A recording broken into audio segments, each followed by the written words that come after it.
أعوذ بالله من الشيطان الرجيم. بسم الله الرحمن الرحيم. ومن الناس من يشتري نفسه ابتغاء مرضات الله. وقال النبي صلى الله عليه وسلم: النکاح من سنتی فمن رغب عن سنتی فلیس منی.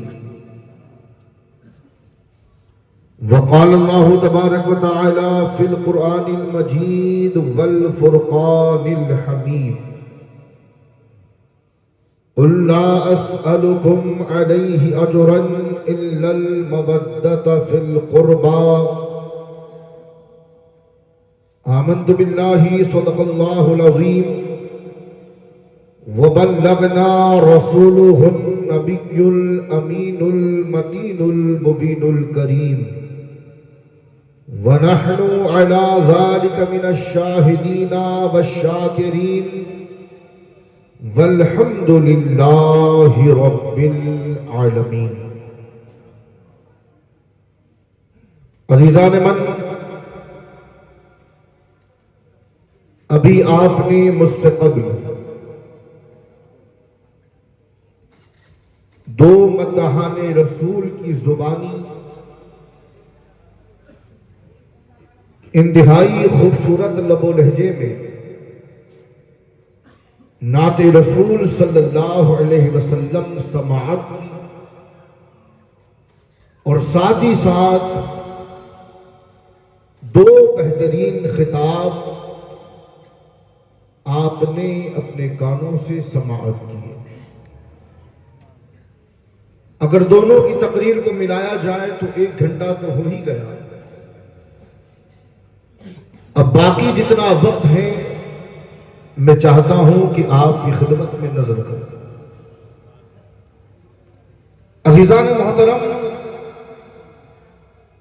جس طرح اس محفل کو اہل خانہ نے سجایا ہے اور جس نیت سے سجایا ہے، میرا ایمان ہے کہ سرکار دو عالم کی خصوصی توجہ اس محفل مبارک پر.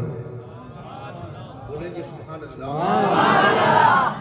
عزیزان محترم، ہر عمل کا دار و مدار نیت پر ہوتا ہے، اور اس محفل کی نورانیت کو دیکھ کر اس بات پر یقین ہوتا ہے کہ اہل خانہ نے اسی نیت کے ساتھ اس محفل کو سجایا ہے کہ اللہ اس محفل کے صدقے و توسل سے دلہا اور دلہن کی زندگی میں بے پناہ خوشیاں عطا فرمائے. تو یہ ہماری دعا بھی ہے، مولا تبارک و تعالی قبول فرما لے. اب آئیے میں اپنے گفتگو اور اپنے عنوان اور اپنے ٹاپک کو آگے لے کر کے جاؤں.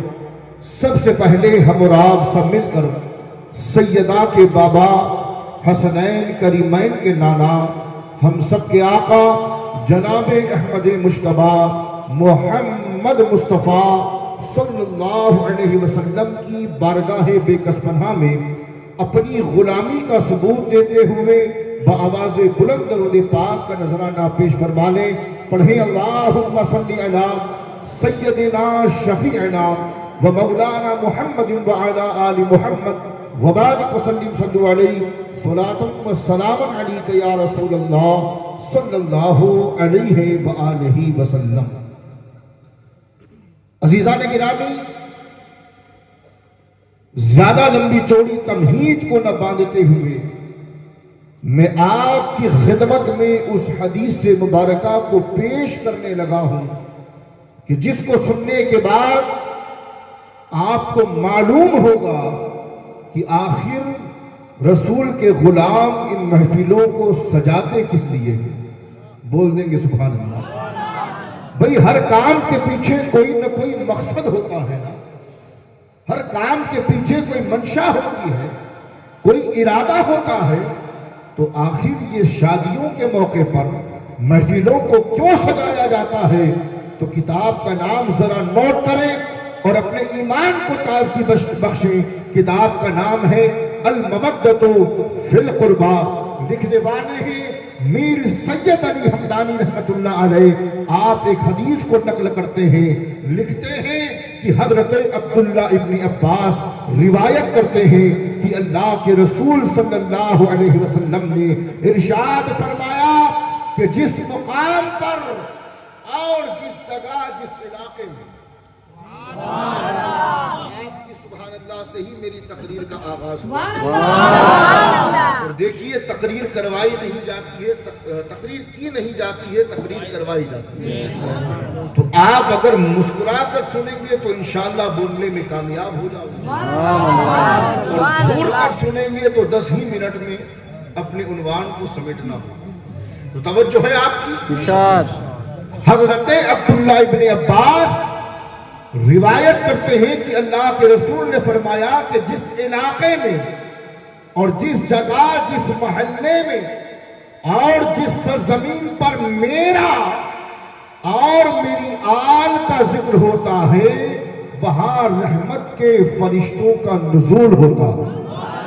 اور نبی فرماتے ہیں کہ فرشتے آ کر میرا اور میری آل کا ذکر سنتے ہیں.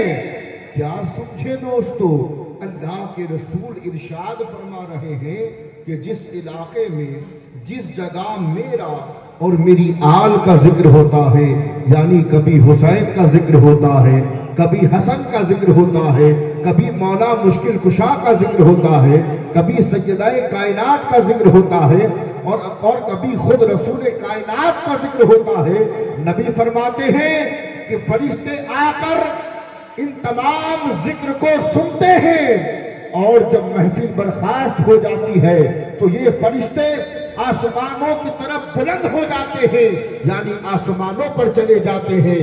اور جب ان کی ملاقات اپنے ساتھی فرشتوں سے ہوتی ہے تو وہ فرشتے انہیں آتا دیکھ کر پوچھتے ہیں, اے فرشتوں کہاں سے آ رہے ہیں؟ اے فرشتوں کہاں سے آ رہے ہو؟ تو جواب ملتا ہے کہ ہم اس مقام اور اس علاقے سے آ رہے ہیں جہاں نبی اور نبی کی آل کا ذکر ہو رہا ہے. پھر پوچھا جاتا ہے کہ اچھا یہ بتاؤ کہ کئی بار جانا ہوا, کئی بار آنا ہوا, آج سے پہلے تو یہ سوال ہم سے کبھی نہ کیا گیا کہ کیوں کہاں سے آ رہے ہو, کس مقام سے آ رہے ہو. آج اگر تم نے پوچھا ہے تو اے فرشتوں پوچھنے کا سبب کیا ہے؟ تو وہ فرشتے کہتے ہیں تم نہیں جانتے, ارے جب سے آئے ہو تمہارے بالوں پر سے ایسی خوشبو آ رہی ہے جو آج سے پہلے ہم نے کبھی نہیں سنی. جب وہ پوچھتے ہیں نا کہ بھئی ہم تو کئی جگہوں پر جاتے ہیں, لوٹ کر بھی آتے ہیں, پہلے تو کبھی نہیں پوچھا, تو جواب کتنا خوبصورت ملتا ہے کہ فرشتوں جب سے آئے ہو نا تمہارے بالوں پر سے ایسی خوشبو آ رہی ہے کہ جو آج سے پہلے ہم نے کبھی نہ سونگھی. اس کے بعد کہتے ہیں فرشتوں ایسے کام نہیں چلنے والا, اب تمہیں بتانا پڑے گا کہ وہ جگہ کون سی تھی, وہ مقام کون سا تھا, وہ شہر کون سا تھا, وہ محلہ کون سا تھا جہاں تم نبی اور نبی کی آل کا ذکر سن کر آ رہے ہو. اللہ اکبر.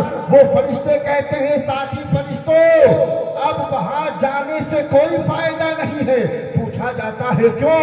تو جواب ملتا ہے کہ جو ذکر کرنے والا تھا وہ بھی گھر کو چلا گیا, اور جو ذکر سننے والے تھے وہ بھی گھروں کی اور پلٹ گئے. اب وہاں جانے کا کوئی فائدہ نہیں ہے.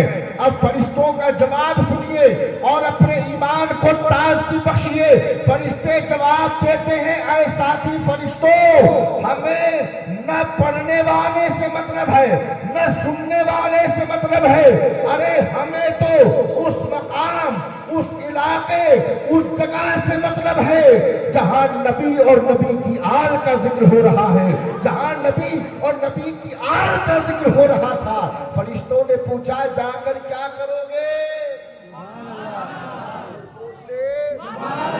فرشتوں نے پوچھا کہ جا کر کیا کرو گے؟ تو جواب دیتے ہیں کہ جس علاقے میں اور جس زمین پر نبی اور نبی کی آل کا ذکر ہو رہا تھا، ہم وہاں پر جا کر اپنے بالوں پر کو زمین پر رگڑیں گے تاکہ اللہ وہ خوشبو ہمیں بھی عطا کرے۔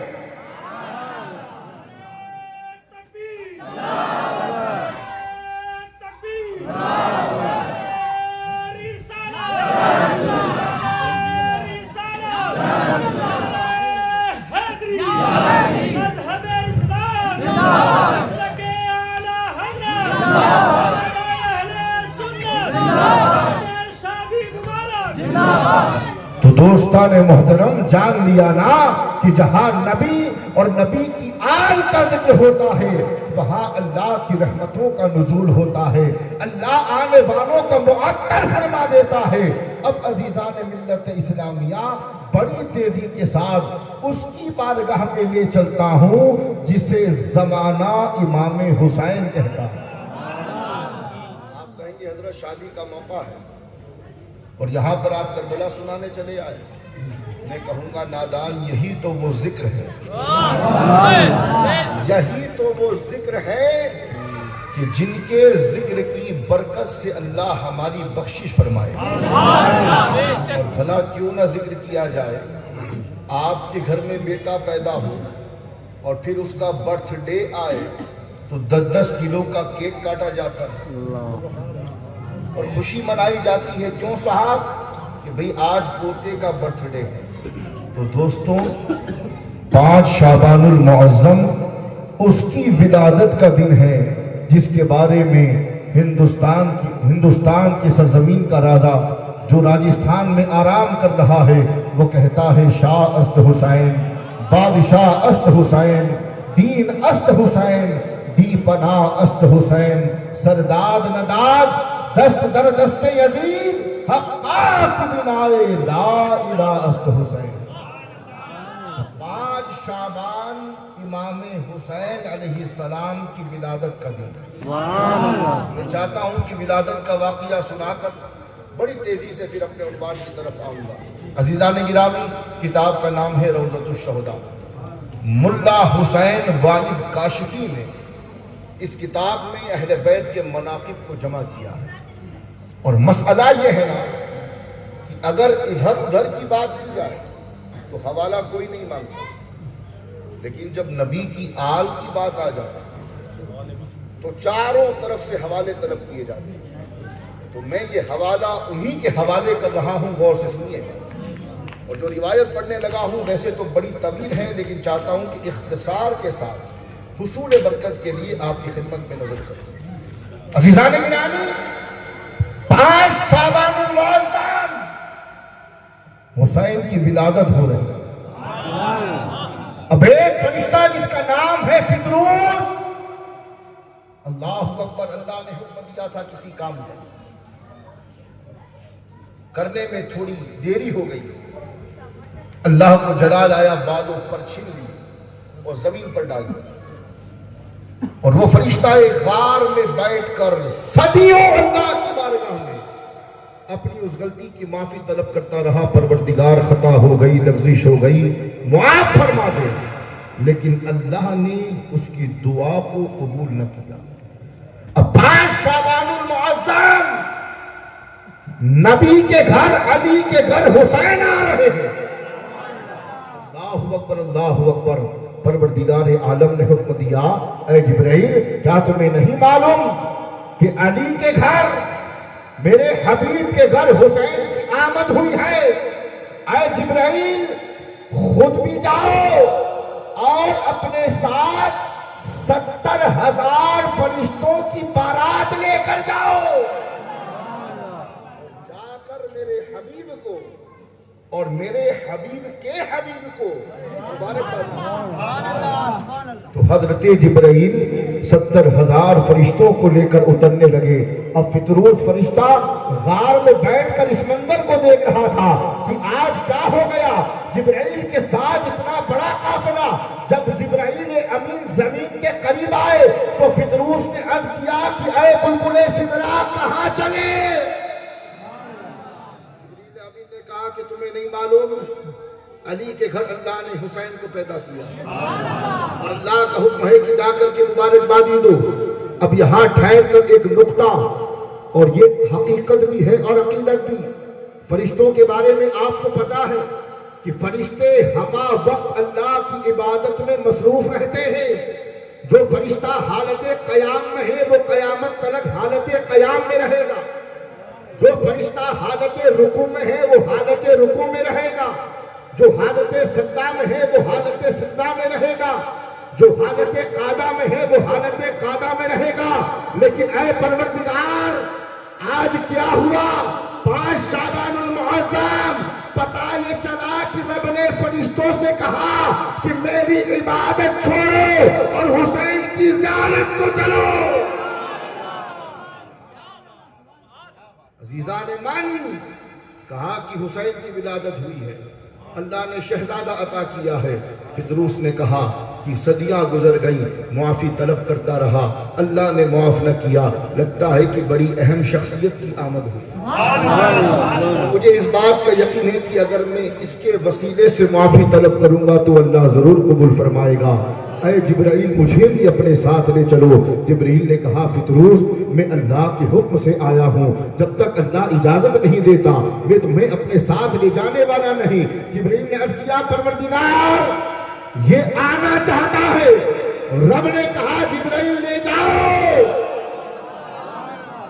جبرائیل نے ساتھ لیا، پہنچے در زہرا پر، اجازت طلب کی، اجازت مل گئی۔ روایت کہتی ہے کہ ایک ایک فرشتہ آ رہا ہے، حسین کی ولادت پر علی اور نبی کو مبارکبادی دے رہا ہے، کہہ رہا ہے یا رسول اللہ شہزادہ مبارک ہو، علی بیٹا مبارک ہو۔ جب تمام فرشتے نبی اور علی کو مبارکبادی دے کر چلے گئے تو نبی کی نگاہ رحمت فدروس پر پڑی۔ نبی نے کہا جبرائیل، یہ فرشتہ کون؟ عرض کرتے ہیں سرکار، ایسا ایسا معاملہ ہوا تھا، اس در پہ آیا ہے تاکہ اللہ شفا دے دے، کیونکہ اللہ نے بالوں پر چھن لیے ہیں، قوت پرواز بھی اللہ نے چھن لی۔ یا رسول اللہ، اس در پہ شفا پانے آیا ہے۔ اللہ کے رسول نے کہا کہ جبرائیل، اسے قریب بلاؤ۔ جبریل امین پکڑ کر کے قریب لے کر آئے۔ اللہ کے رسول نے اس کی زبانی میں سنا، سن کر مسکرائے اور فرمایا فدروس صحیح جگہ پر آیا ہے، اور اگر تو چاہتا ہے کہ اللہ تجھے شفا عطا کر دے تو اے فدروس آگے بڑھ اور اپنے بالوں پر کو حسین کے جھولے سے مس کر دے۔ اور فدروس آگے بڑھے اور جیسے ہی اپنے بالوں پر کو حسین کے جھولے سے مس کیا، اللہ نے بالوں پر بھی عطا کر دیے، قوت پرواز بھی عطا کر دی۔ اور فدروس نے کہا آقا حسین، یہ بالوں پر آپ کے صدقے میں ملے ہیں، جب پکارو گے فدروس خدمت کے لیے حاضر۔ تو اللہ نے امام عالی مقام کی ولادت کے موقع پر فدروس کو شفا عطا کر دی۔ اور دوستان محترم، بات عرض کرتا چلوں بڑی تیزی کے ساتھ کہ یہ جو صحابہ ہیں نا، انہوں نے ہی بتایا ہے کہ ان کا ادب کیسے کیا جائے۔ جو کچھ ہم نے سیکھا ہے صحابہ سے سیکھا، بولیں گے سبحان اللہ۔ اللہ کے رسول نے جو کچھ ارشاد فرمایا، صحابہ نے اس پر عمل کر کے دکھلایا۔ اور ہم نے حضرت ابوبکر صدیق کی ذات ہو، یا حضرت عمر بن خطاب کی ذات ہو، یا حضرت عثمان غنی کی ذات ہو، یا کسی بھی صحابی کو آپ لے لیں، تمام صحابہ نے نبی کی آل کا ادب کر کے ہمیں بتایا ہے کہ ان سے محبت کیسے کرنی چاہیے۔ تو امام کا ذکر کر کے بڑی تیزی سے آگے بڑھوں گا۔ عزیزان ایمان، حضرت ابو ہریرہ، بولیں گے سبحان اللہ، وہ جلیل القدر صحابی کہ نبی کی صحبت پائی، 5000 سے زیادہ احادیث کو روایت کیا، کثیر احادیث کو روایت کرنے والی ذات حضرت ابو ہریرہ کی۔ اللہ اکبر، ایک مرتبہ ایسا ہوا کہ امام حسین ایک جنازے کو دفنا کر گھر لوٹ رہے تھے، توجہ سے سنیے گا بات۔ ایک جنازے کو دفنا کر گھر لوٹ رہے تھے کہ آپ کو تھکان لگی، آپ راستے میں بیٹھ گئے۔ اب آپ کے ساتھ دیگر صحابہ بھی تھے، ہر صحابی اپنے گھر جا رہا ہے، حضرت ابو ہریرہ بھی ان میں شامل۔ جب حضرت ابو ہریرہ نے دیکھا کہ شہزادہ رسول شہزادہ علی راستے میں تشریف فرمائے بیٹھے ہیں تو فوراً قریب آ گئے، اور آنے کے بعد جو لباس پہنا تھا اس میں سے ایک کپڑا پھاڑا اور پھاڑ کر امام حسین کی نالین کو صاف کرنے لگے۔ اور زور سے اب یہ عمل ہے حضرت ابو ہریرہ کا کہ جب دیکھا کہ نواسہ رسول تشریف فرما، نالین پر گرد، تو لباس کی پرواہ کیے بغیر پھاڑا اور حسین کی نالین صاف کرنے لگے۔ آقا حسین نے دیکھا، دیکھ کر فرمایا یا ابا ہریرہ انت تفعل ھذا، اے ابو ہریرہ یہ کیا کر رہے ہو؟ تم تو جلیل القدر صحابی ہو، نبی کے ساتھ یعنی نانا کے ساتھ کثیر صحبت پائی ہے، ارے یہ کیا کر رہے ہو؟ اب حضرت ابو ہریرہ کا جواب سنیں، کہتے ہیں اے نواسہ رسول، آپ کا مقام اور آپ کا مرتبہ انہیں نہیں معلوم۔ آپ کا مقام اور آپ کا مرتبہ انہیں نہیں معلوم۔ اے نواسہ رسول، میں جانتا ہوں کہ آپ وہ ہیں جسے مصطفیٰ کبھی چوما کرتے ہیں، جسے مصطفیٰ کبھی سونگھا کرتے تھے۔ ارے رسول جب سجدے میں چلے جاتے اور آپ پشت پر سوار ہوتے تو اللہ کے رسول سجدے کو طول کر دیا کرتے تھے۔ آقا حسین انہیں آپ کا مقام نہیں معلوم۔ اس کے بعد کہتے ہیں اے نواسہ رسول، اگر انہیں آپ کا مقام اور آپ کا مرتبہ پتا چل جائے تو آقا حسین یہ آپ کے قدموں کو زمین پر ٹکنے نہ دیں اور اپنے کاندھے پر لے کر کے گھومے اور زمانے کو بتائے کہ دیکھو یہ وہی شہزادہ ہے جس کے بارے میں رسول نے کہا تھا الحسین منی وانا من الحسین۔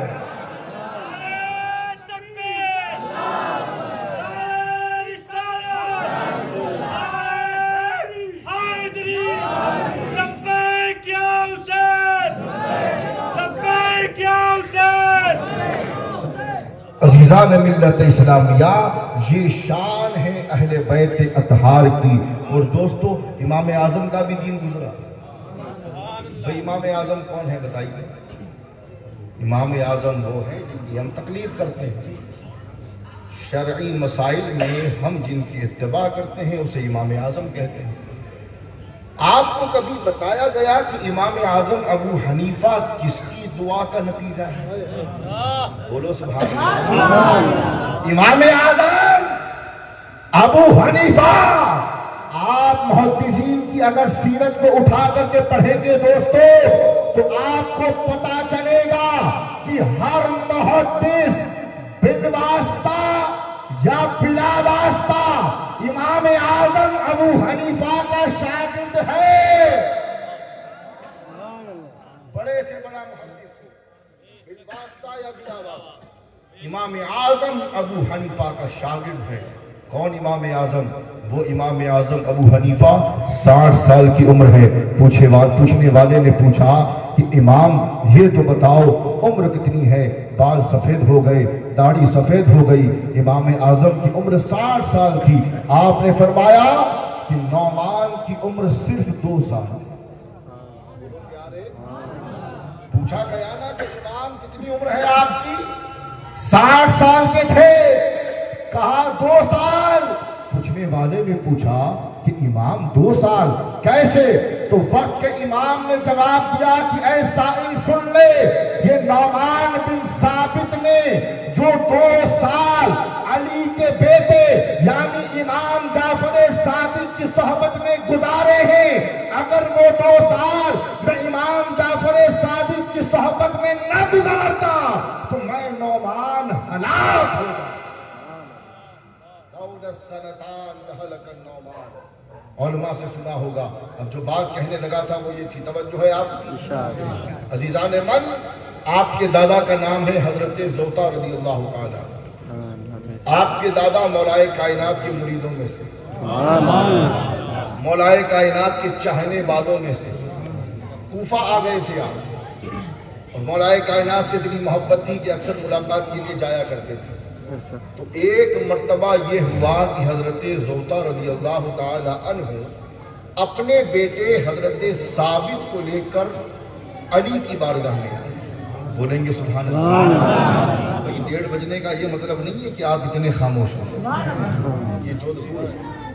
تو عزیزان ایمان توجہ، حضرت زوطا علی کے مرید اور مولا سے اتنی محبت کی کئی بار ملاقات کے لیے آنا جانا، ایک مرتبہ اپنے بیٹے ثابت کو لے کر آئے، یعنی امام اعظم کے والد کو لے کر آئے، اور لانے کے بعد عرض کرتے ہیں مولا آپ تو باب مدینۃ العلم ہیں، ذرا شہزادے کے لیے دعا کر دیں۔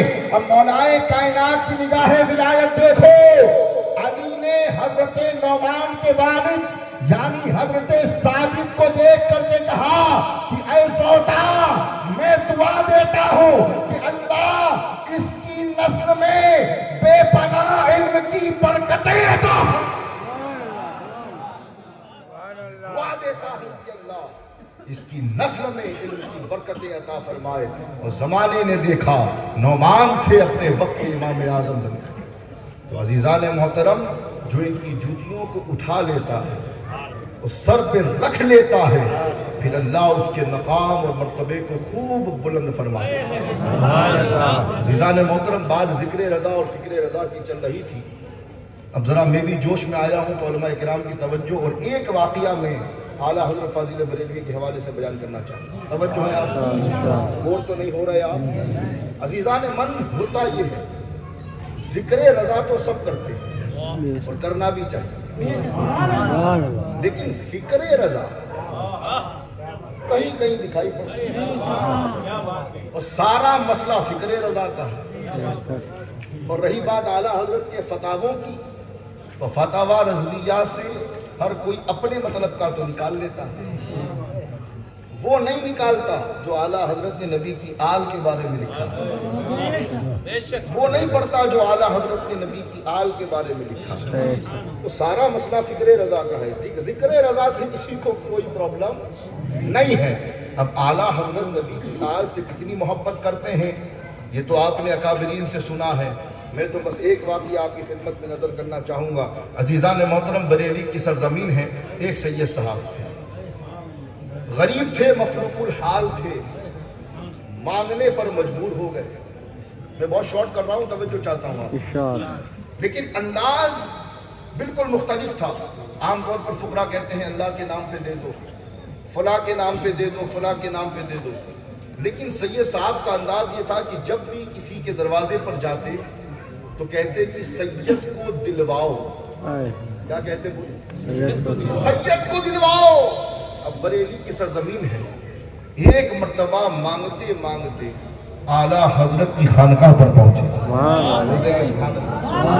میرے دوستوں، ضروری نہیں ہے کہ جو بات زور سے کہی جائے وہی دمدار ہو، آہستہ سے کہیں بھی بات بھی دمدار ہوتی ہے۔ جب اعلیٰ حضرت کی خانقاہ پر پہنچے تو اعلیٰ حضرت کے کانوں میں جب آواز آئی سید کو دلواؤ، اب تڑپ گئی اعلیٰ حضرت کی روح کہ فقیر کے گھر آقا زادہ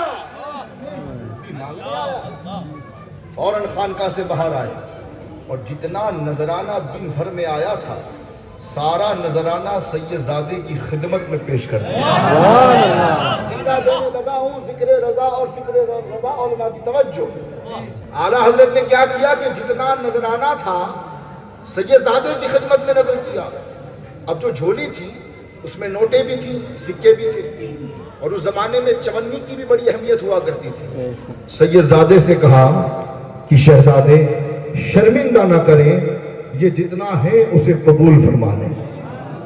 اب سید صاحب نے 150 کی نوٹ نہ اٹھائی بلکہ ایک چونی اٹھائی اور اپنی جیب میں ڈال دی۔ اعلیٰ حضرت نے کہا شہزادے کوئی غلطی ہو گئی، اتنا کم قبول کیا، سارا قبول کر لیں۔ تو سید کا جملہ سنیں، یہی تو پہچان ہے سادات کی۔ کہتے ہیں کہ احمد رضا سید کو جتنی ضرورت تھی اتنا لے لیا، جتنی ضرورت تھی اتنا لے لیا، زیادہ کی حاجت نہیں۔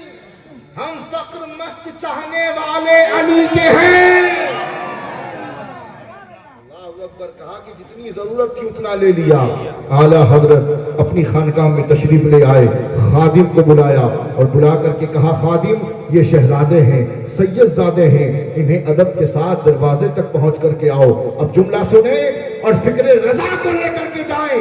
اللہ اکبر۔ اعلیٰ حضرت نے کہا کہ خادم یہ آل رسول ہیں، آل رسول، آج کے بعد جب بھی دکھیں، سمجھو جملہ اعلیٰ حضرت کا ہے، اعلیٰ حضرت نے کہا کہ میرے خادم یہ سید زادے ہیں، سید زادے، آج کے بعد جب بھی دکھے نذرانہ دے دینا اور دے کر کے کہنا کہ آقا زادے احمد رضا کو جو کچھ ملا ہے سادات کے قدموں کی برکت سے۔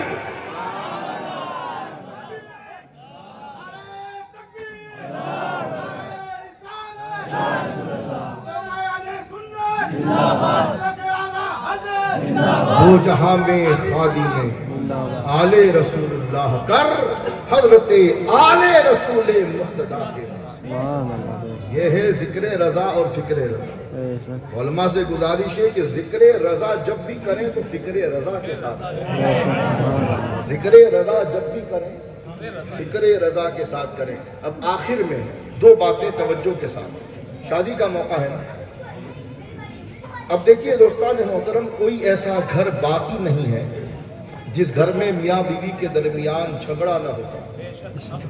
اور ابھی آپ نے زندگی سنوارنے کے لیے کیا کیا چیزیں ضروری ہیں حضرت کی زبانی سماعت کیا، ان سے قبل آپ نے ان کی زبانی سماعت کیا۔ میں ایک جملہ دے کر بات کو آگے بڑھاؤں گا۔ وہ شخص ولی ہے جس کی تعریف اس کی بیوی کرتا ہے۔ مسکرا کر سنے دیں، تمہارے زیادہ بیٹھا شادی شدہ ہے نا آپ، وہ شخص ولی ہے، مطلب بھائی وہ شخص ولی ہے جس کی تعریف اس کی بیوی کرے۔ بیوی ہی اس ذات کو کہتے ہیں جو سب کی تعریف تو کر سکتی ہے مگر شوہر کی تعریف نہیں کرتی۔ اور آخر میں کیا جملہ کہتی ہے وہ؟ بچوں کے لیے ٹھہری ورنہ کب کی چلی جاتی۔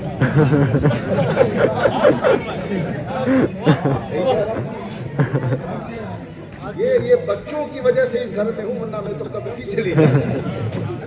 اور اس مرض سے ہر مرد پیڑت ہے۔ تو آج میں آپ کو ولی بنانے آیا ہوں۔ آپ کو کیا بنانے آیا ہوں؟ ولی بنانے۔ بھئی ولی بننا چاہتے ہو یا نہیں؟ جو ولی بننا چاہتا ہے ہاتھوں کو بلند کر کے کہتے ہیں کہ ہاں میں ولی بننا چاہتا ہوں۔ سب ولی، شرمائیے مت، بہت بڑا رتبہ، سب ولی بننا چاہتے ہیں۔ دیکھتا ہوں کہ جو بات کہنے لگا ہوں اس پر عمل کون کون کرتا ہے۔ ولی کا نام ہے حضرت ابو الحسن خرقانی، بولے سبحان اللہ۔ ایک پڑھا لکھا مرید تھا، آہستہ سے بولوں گا تاکہ آپ کو لطف آئے۔ پڑھا لکھا مرید تھا، 6-8 مہینے میں سال بھر میں ایک آدھ مرتبہ حضرت سے ملاقات کو آتا تھا اور ملاقات کر کے نذرانہ پیش کر کے چلا جاتا تھا۔ بڑی مدت کے بعد حضرت ابو الحسن خرقانی سے ملنے کو آیا تو پتہ لگا کہ حضرت خانقاہ میں نہیں ہے، گھر پر تشریف فرما۔ تو گھر پہ آیا، دروازہ کھٹکھٹایا، حضرت کی بیگم باہر آئی، پوچھتی ہیں کون اور کس سے ملنے آئے ہو؟ کہا کہ میں ولی کامل عارف باللہ، بڑے متقی ہیں میرے پیر، میں ابو الحسن خرقانی سے ملنے آیا۔ بیوی نے سنا تو ایک ہی جملہ کہا کہ وہ ولی کب سے بن گیا؟ ابو الحسن ولی کب سے بن گیا؟ اب مرید کے سامنے پیر صاحب کی بیوی اگر پیر صاحب کی برائی کر دے مسئلہ نہ ہو جائے گا، تو دل ٹوٹ گیا، سوچنے لگا کیا کروں؟ سالوں پیر تلاش کرتا رہا، بڑی مشکل سے حضرت ملے، پتہ لگا ان میں بھی گڑبڑ، اب جاؤں تو جاؤں گا بڑا پریشان. گھر کے قریب میں کوئی درخت تھا, کھڑا ہو گیا. درخت کے نیچے ایک شخص دور سے اس منظر کو دیکھ رہا تھا. بلا کر کہتا ہے کیوں پریشان ہو؟ کہا کیا کروں, پریشان ہونے کی بات ہی نہیں. کیا ہوا؟ آیا تھا پیر سے ملنے, سمجھتا تھا بہت بڑے ولی ہیں. بیوی کہتی ہے وہ تو فلاں فلاں ہے, وہ تو ولی نہیں ہے, ڈھونگی ہے, بابا ہے. اب دل ٹوٹ گیا, کیا کروں؟ اب وہ شخص گھر کے حالات جانتا تھا, تو اس نے کہا گھبراؤ نہیں, ابو الحسن خرقانی جنگل میں لکڑیاں کاٹنے کو گئے ہیں. جب لکڑیاں کاٹ چکیں گے تو فوراً گھر کی طرف آ جائیں گے, کچھ دیر انتظار کرو, بس آتے ہی ہوں گے. اس نے سوچا کہ چلو ٹھیک ہے صاحب, اگر اتنی گارنٹی دے رہا ہے تو کچھ دیر انتظار کر لیا جائے, ویسے بھی بڑی دور سے آیا ہوں. انتظار کرتے کرتے کیا دیکھتا ہے کہ شیخ ابو الحسن خرقانی شیر پر سوار ہو کے آ رہے ہیں. کس پر سوار؟ شیر پر سوار. شیر کو سواری بنائے ہوا, شیر پر سوار ہو کے آ رہے ہیں, اور ہاتھ میں ایک لمبا سا اژدہا ہے جسے آپ نے چابک بنا ہوا, اور اسے ایسے گھما گھما کے آ رہے ہیں. اب مرید نے منظر کو دیکھا, عقل حیران. جب شیخ قریب آئے تو قدموں کو پکڑ کر کے کہا کہ حضور وہ سچ تھا یا یہ سچ ہے جو میں دیکھ رہا؟ تو حضرت نے کہا تو کیا سمجھتا ہے, یہ ولایت مجھے سجدوں کی وجہ سے ملی ہے, یہ ولایت مجھے روزے رکھنے کی وجہ سے ملی ہے, یہ ولایت مجھے قرآن کی تلاوت کرنے سے ملی ہے.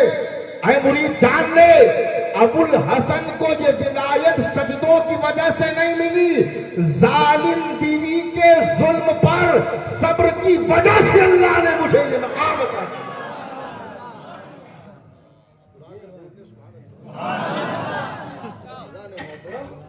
پیغام صرف اتنا ہے کہ اللہ نے جسے آدھی عقل سے نوازا ہو تو پھر وہ کام بھی ایسے ہی کرے گی. ایسے موقع پر آپ کو صبر سے کام لینا, اور آپ کے سامنے تو نبی کی سیرت ہے, آپ کے سامنے تو علی کی سیرت ہے, آپ کے سامنے تو مخدومہ کائنات کی سیرت ہے. گھبرانے کی ضرورت نہیں. جب بھی قبیلہ خاطر ہو تو ان کی سیرت کو اٹھا کر کے پڑھ لیا کرو, ان کی سیرت بتائے گی. مولا کائنات نے فرمایا کہ اللہ نے مجھے وہ بیوی عطا کی ہے کہ فاطمہ نے ساری زندگی علی سے کسی چیز کو طلب نہ کیا.